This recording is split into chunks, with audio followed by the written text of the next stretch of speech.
Hey everybody, welcome back to my channel. So in today's video I'm going to be doing my makeup and talking about Jeffree Star, just like a little rundown of his career and kind of what he's doing now and stuff.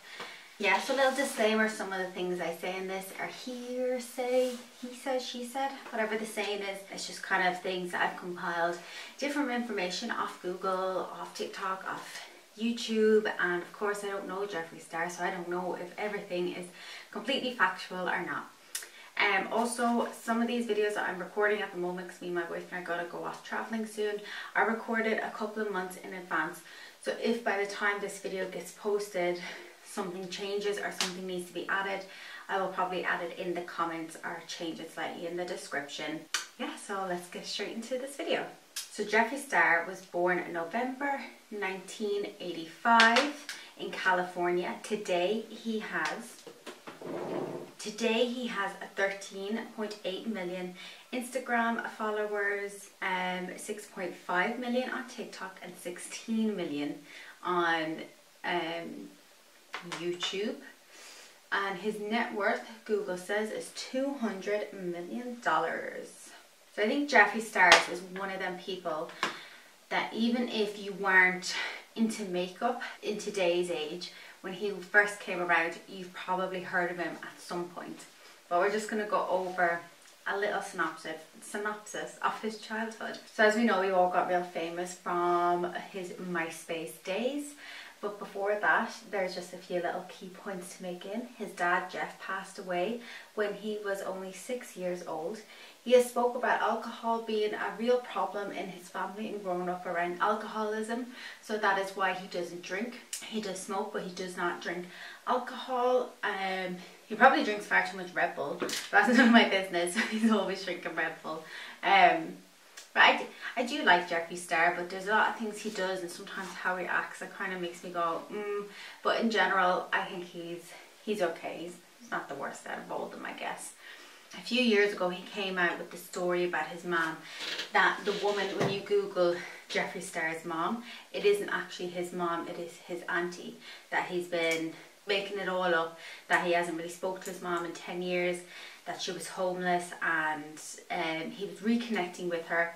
I don't think he ever really showed who she was online, but he did say he's back in contact with her, and I think he was scared that the real story was going to come out, so he had to come out and say it first, which is like really sad. So he was really young when he first started wearing makeup, and he has said that he isn't gay. I think this was an article, and I couldn't make out if the article said that he's not. When he was younger, he said he wasn't gay, or now he says he's not gay. He's attracted to all genders. So I was slightly confused about that, and then whenever I tried to Google the exact answer to that question, loads of things came up. So in reference to him saying he's not gay, he's attracted to all genders. I'm not 100% sure if that's how he feels today or if that's how he felt when he was like younger. So Jeffree's first start at fame. I don't know why my speech is acting all funny. Right, so his first look into fame was in the MySpace days.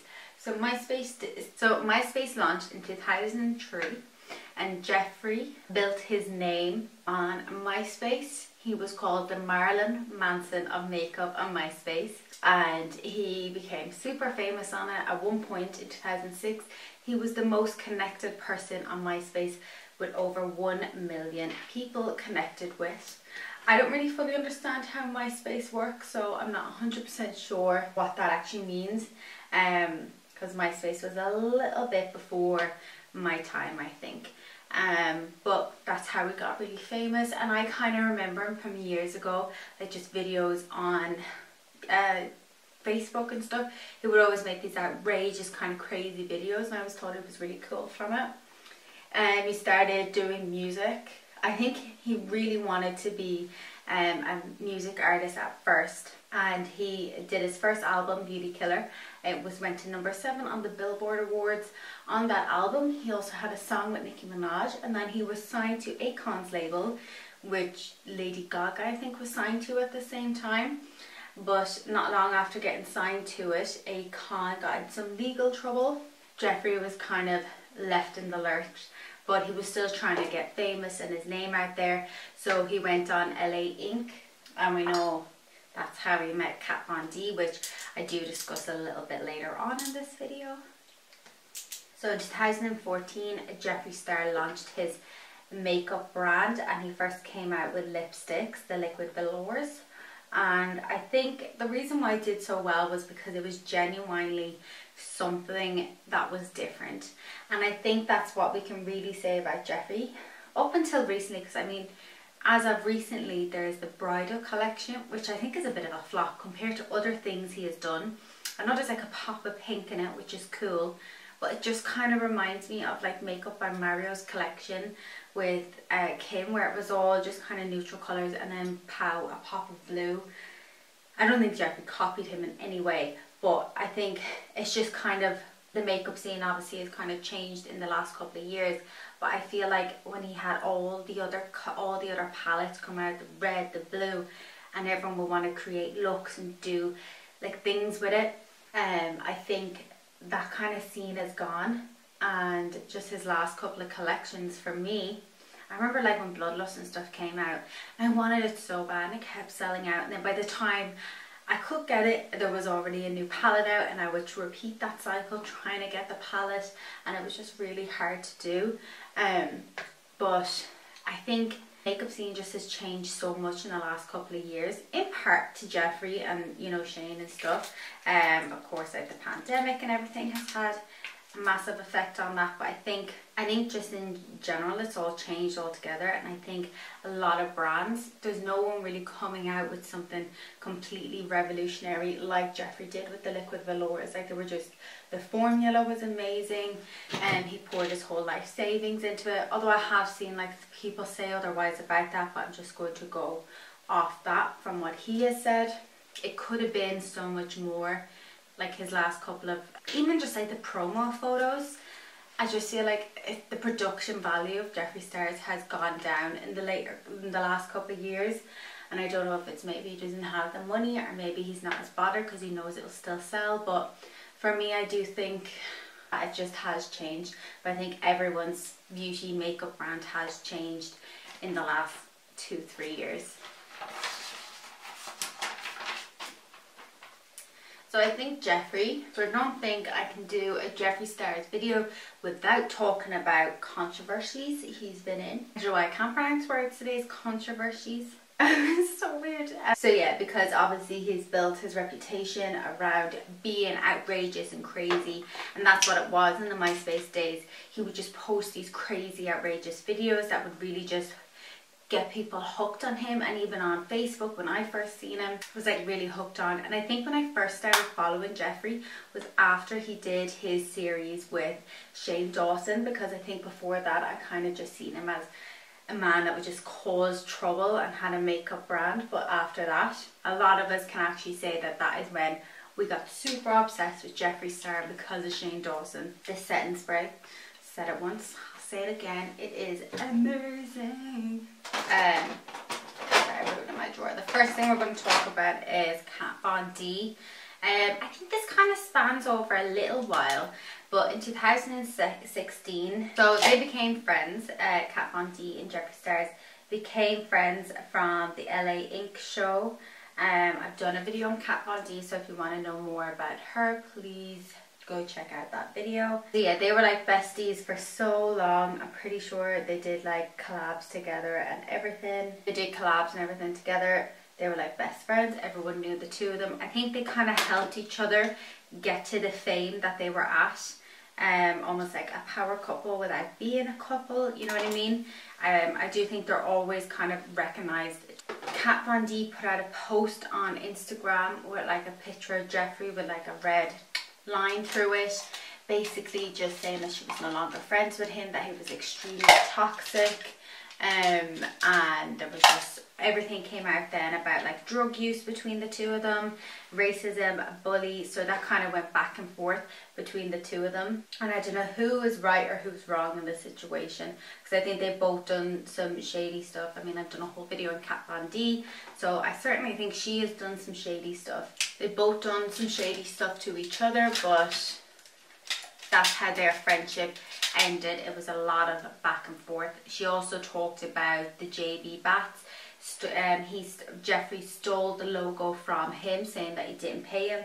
Jeffree Star came out saying, I did pay him, and I think it was resolved in the end. Like either he actually had paid him or he did give something to him, but then still continued using the logo. Or I think Jeffree first of all tried to deny it, and then it came out that he actually did do the logo for Jeffree, and then it was resolved from just Googling and searching. It seems to have resolved itself out, but a lot of these things, it's really complicated to get the full thing because people delete and tweet and delete and Instagram post and then delete it. And Jeffree came out saying that I think Kat Von D was just jealous that his brand was doing so well. But I think at the same time, around this time, Kat Von D's brand, although she doesn't own it anymore, her brand was doing so well. Like her liner and stuff and her lipsticks. If she didn't name things in disgusting names, which I think is the main problem with Kat Von D, is she gave her products horrible names and then couldn't just change the names, or just couldn't think. I don't think that's a weird name, but maybe there's a couple of my fans and followers out there that will think that name is wrong, you know, like Lolito. I mean, it was just, it baffled me, the Kat Von D thing. And then he did a video, a full face of makeup brands that I hate, and Kat Von D's products were in that as well. Was it a full face of brands that hate me, or full face that he hated? I couldn't remember, but and that was like his first big drama, was the whole Kat Von D thing. And like I said, I think even when like the Kat Von D thing happened, I don't even think my nose is so itchy. I don't even think I was like a fan of his yet. I'd have to double check the dates with the Shane Dawson documentary, but I don't think I was a super big fan of him or Kat Von D at the time. Because I think when Jeffree was like at the height of like the whole makeup thing, I really liked Desi Perkins and Patrick Star, Manny MUA. They were kind of like the people that I followed. There's also Crispy and Sandra, can't pronounce her name. They were like the people that I followed because I always thought Jeffree seemed a bit problematic.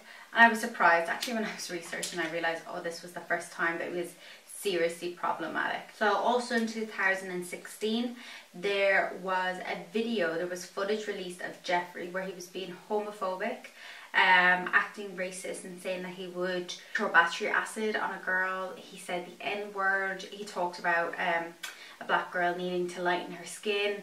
There was also like some comedy sketches he did. So there was just a whole list. There was a whole lot of different videos that were leaked, and it's just crazy that this sort of happened in the early 2000s when he was like on YouTube, or when he was on like MySpace and Facebook and stuff. That's just crazy because it actually was not that long ago when all these kind of videos were done and were released at the time. No one flagged them. It's just crazy how homophobic and how racist the world was like 15 years ago. Like it just makes me crazy, because the first wave of like YouTubers and stuff, I didn't really follow them like any of the first thoughts. So when I kind of do research about YouTubers and stuff when they were like first famous, I'm still shocked because I didn't watch any of it. Like I only learned about Shane Dawson during the Jeffree Star's documentary because I seen other people talking about it. That's how I found Shane Dawson. Jenna Marbles, don't really remember her. Like I remember her being a thing, but I didn't follow her and I didn't watch her videos, and I couldn't fully understand when she did end what happened. I had to look that up as well. So there's just so many people out there from the first wave of YouTube that I don't know about, I don't know nothing about. So I think, although he's made such a massive name for himself outside of being just a YouTuber, so you know. So then 2017, Jackie Ida came out and was not using his makeup, and he called her an irrelevant rat. And I think Jackie Ida, she's always been a big speaker about the makeup industry not catering to darker skin tones. She's always been so vocal about it. Although I don't even think she's that like popular anymore, is she? I know she does like TikToks, a lot more TikToks. Her views aren't that high on like YouTube, but she does have like a candle company as well, and I'm pretty sure that sells pretty well in Target or somewhere like that, or Walmart. But yeah, and there was another So I think Jackie has always kind of been outspoken about the way the makeup industry treats women of a darker, and men of darker colour. And I think there was just no need for Jeffree to carry on the way he did and call her irrelevant brat. 2017, he brought out an apology video, which we can just imagine how they went. Jeffree Star's apology videos are so extra and just so unnecessarily. He'll like post an apology video but be dressed head to toe in like designer clothes, obviously designer clothes with like big logos on it. He'll be like sitting on a big gold chair in his mansion just talking about how sorry he is and he's going to change. But every video he's apologized and said he was going to change, but nothing really changed. And I think that's what pisses off so many people about Jeffree Star, is he would always say he's going to change but never would. I think it was around this time that I started to kind of lose interest in Jeffree Star, because I just kind of felt, my God, how many times is someone going to apologise? So the same with like James Charles at the moment. Like, I just couldn't be bothered with him, just the carry on of him. It just seems embarrassing to me, and I just don't know why he doesn't have better people around him like supporting him. Then 2018, his hairstylist David made public a text message about Jackie where he called her a gorilla, or referred to her as a gorilla, which is like super racist, as we know. And I don't know what the status is between the two of them, but I think when that came public, you'd surely think something would have happened. But there was just so many people that wanted to support Jeffree and just love him so much, and it's really sad that he gets away with all this stuff. Then we come on to the Shane Dawson documentary with Jeffree Star. This is where I kind of step in, and this is where I recognize Shane from. This is where I fully started following Jeffree, and I wanted to buy more of his products. I think I'd started following him just before this kind of came out, and then once this story all came out and he came out talking about his childhood and like the apartment he grew up in, and Shane Dawson went with him to view it and everything, it really changed my perspective, and I kind of had a bit more sympathy for Jeffree Star. And it got over 100 million views, the video. It did extremely well. Everyone fell in love with the two of them because of this, and it spanned across 5 episodes. And I remember when it happened, like everyone was on it, watching it. Everyone loved it. No one had a single bad thing to say about Jeffree. Jeffree? Oh my God, has anyone ever said that before? Jeffree. But they became super famous then between the two, although they were already really famous, because Shane had started doing documentaries with, he had done with Eugenia Cooney, and he had done one with Tana Mojo, and Jake Paul. I don't know if he did that before or after, but I remember I was obsessed with all his documentaries. I couldn't stop watching them, except the Tana Mojo. I wasn't really fussed about that. I was never a super big fan of hers. Maybe if I watched the documentary I might be. Then Dramageddon by Sister. This was May 2019. When the video was released, Jeffree tweeted out as if he knew something and was going to release some information, and then not long after posted a video saying no more drama, never doing this again, and said he wasn't going to release the information he had about James Charles, which everyone was super confused about, because they were like, well, if James Charles is such a danger to society, you have an obligation to post this information, and if not to the public on a YouTube video, but to the world, so people can be aware of who James Charles is. And I don't think anyone ever got the information out. Don't think so. And there was also Nathan banned James from coming over because he said he was really inappropriate with him, and said he was like a danger to society. Yeah, I think we talk about that again now in a second after that. But so Toddy's video blew up everywhere, got so many views, it was so popular, and Jeffree just really did not need to insert himself at the time. Then we move on to Dobby Vanity. They're in a rock band, Blood on the Dance Floor. They were from the emo scene. Jeffree made a song with him. Jeffree also went on tour with him. In 2009, 2010, there was allegations from women about Dobby Vanity essaying them. And Jeffree at one point had tweeted that he wasn't going to be associating himself with Dobby Vanity ever again. And then all of a sudden he was all about him, and they were like pals again. People obviously confronted Jeffree, because if Dobby Vanity had in fact harmed any woman, why would Jeffree still want to be friends with him? It was everyone's question. So in 2010 is when Jeffree tweeted out saying that he was no longer going to associate himself with Dobby Vanity.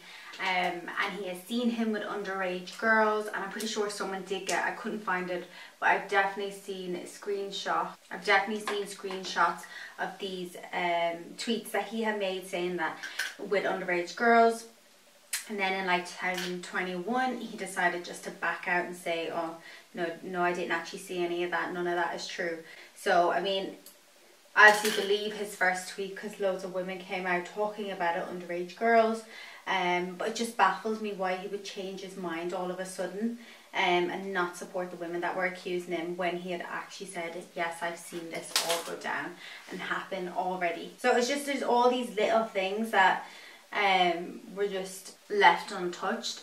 And then of course there was the Shane and Jeffree palette, the conspiracy palette that came out, that I'm pretty sure broke records. It was amazing at the time. Shane came and then left the beauty scene as soon as Tasha came out basically telling the world. In 2020 she came out basically saying it's been like a year since this has all happened. Actually it was Jeffree and it was Shane that coerced me into doing it, and she came out saying Jeffree told her what to do.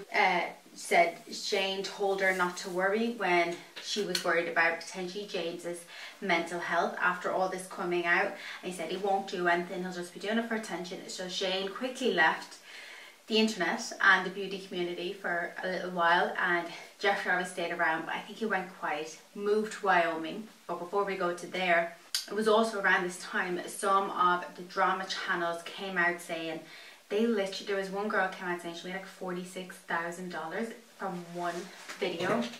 It was either 1 month or one video, I can't remember.